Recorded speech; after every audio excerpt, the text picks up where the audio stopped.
Hello, everybody. This is King Hart. This is King Hart. Let's get this straight. Nobody that nobody that chose to come to the United States in this country deserve reparations. You don't deserve a reparation if you chose to come to this country. I don't care historically. I don't care what. You made a choice to come in this country, and you should not be arguing reparations against the Negro, the American descendant of slavery, the FBA. You should not be arguing against us if you came in this country on your own. Your family came here on your own, has a choice. Because see, the difference is we did not choose to come in here. We were herded here. Our ancestors were herded here as a property and as a merchandise, as something they can use to build this country, to bring wealth, to be harmed, to hurt, to build a place for a nation and a society of people to serve, to die. Part of the punishment was to die. Our death and our pain was sanctioned as a law to build the country, not just because it was sanctioned, just because they didn't like us, or it was sanctioned as a tool, as a fear tactic, and as a tool administrated to us to build wealth, to make wealth, one safe and happy and rich, as slaves, to the point where we are now not even African people, we're our own people being mixed because our women were used to the point of rape, and we are living proof of that. This argument for other folks to get reparations is totally stupid. It's silly. It's offensive. It's unethical. It's very unethical. We draw the line. You cannot do that. That's not what this is. You can't say, oh, well, my family came here in 1835. They were treated with racism. Well, they came here on their own. They came here. Remember, you used the word, my family came here. Well, my family didn't come here. My family was already here. And they were brought, there was a person brought here, according to me. Did no family come here. I didn't have no family. I was the United States property. We didn't have a family. You understand? There was one person who I remember from slavery and another person on each side of the family. Say four sides of your family. There may be one person that you remember because slaves did not have families. They started getting families after they were freedmen, and they weren't truly free because they were being killed and they were being used. All kinds of things were happening. So we managed to be a people. And you can't do the same thing we do because you didn't suffer and experience the same thing we did. Neither did we experience your experience. That is just the factual science of this. This is the factual, this is our our existence that goes on. This is what it is. This is our reality. Excuse me. Reality. Now, here we are in 2022, calling for inheritance and what we're supposed to have as a liberty, according to all these things and elements that took place against us, unfortunately. Now, the difference, you come here and you may have had slavery in your country, you may have had racism, redlining, but let me tell you the difference. You see, we are the epitome of America. We're the beginning of America.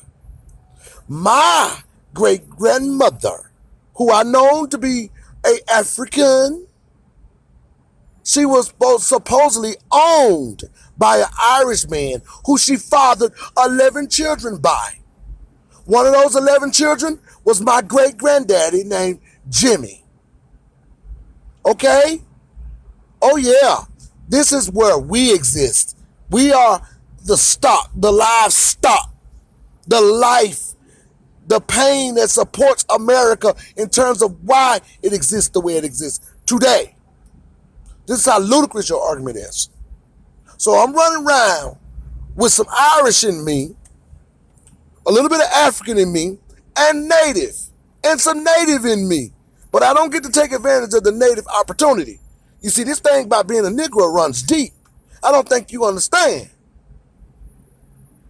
So, my grandfather was burned alive by the KKK when his daddy was Irish and his mama was black.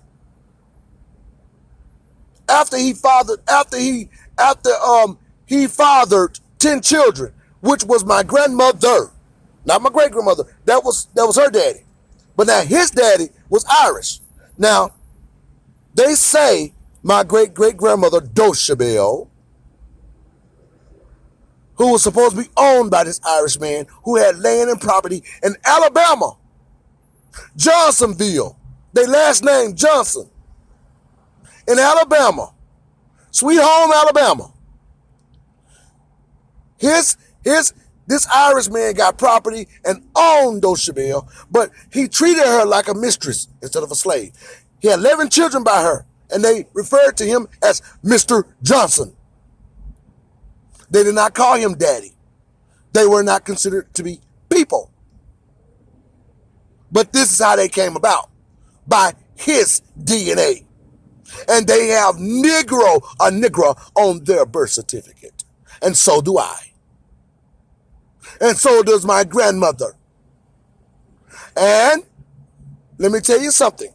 Those 11 children that this Irish man brought forth with this African woman that was supposed to be his slave, which was my great-great-grandmother, and he happened to be my great-great-grandfather. Yes, a lot of us exist that way. That's who we are. That's the difference from us and y'all. Well, all these 11 children that was fathered by him, and all these 11 by her and him, well, one of them was my great-granddaddy, Jimmy, as I told you. He married a native. And she was my great-grandmother. Her name was DeWilla. And she married him. And she became a Johnson. Well, after she married him, Nate Johnson died. The great-great-grandfather who was Irish. And the family in the KKK they ran them off. They ran them off. They ran them off the plantation or the estate because he wanted them to have the land and property. But they ran them off. And my grandmother was a child, and her native mother got ran off. She was dark, jet black, with this half Irish white man who was half black, but he was burned alive by the KKK. And that night he was burned, they came and looked for them with torches and ran them out of Alabama to Mississippi. So I am the epitome of America. I have native in me, some African, which is the motherland of every people, and I also have some Irish in me. I say unfortunately, because I don't really like that. But that's okay. We exist that way as an American Negro. A lot of us are mulattoes. Most of us are. Because we come from slaves where people were raped and brought here. They didn't choose to come here and choose to come here like a Jamaican or like a Haitian or like an African. We as American Negro, we as a Negro on our birth certificate, we are different. We're not the same. And we don't owe you, and you're not owed and entitled to our inheritance as a liberty of America. This is our country. We built it. You benefit from that. And we still pay taxes. So don't bite the hands that feed you. And we fought wars. So you're not the same. And your conversation to you American Negro people, FBA, you arguing for these people is plain old ludicrous. It's stupid. And it's a disrespect. It's disheartening for you to be doing that because you don't have any knowledge. You don't have any wisdom. And if you know better, it's even worse. You know, black people, when it comes down to politics, you need to grow up. You need to grow up. You're not 5 years old. You're not the same as I. All this stuff is running through my blood. So my whole existence, my whole makeup, my eyes, my hands, my blood, my body is the epitome of every group of people during that time because my family was a bedwench. Thank you for joining me.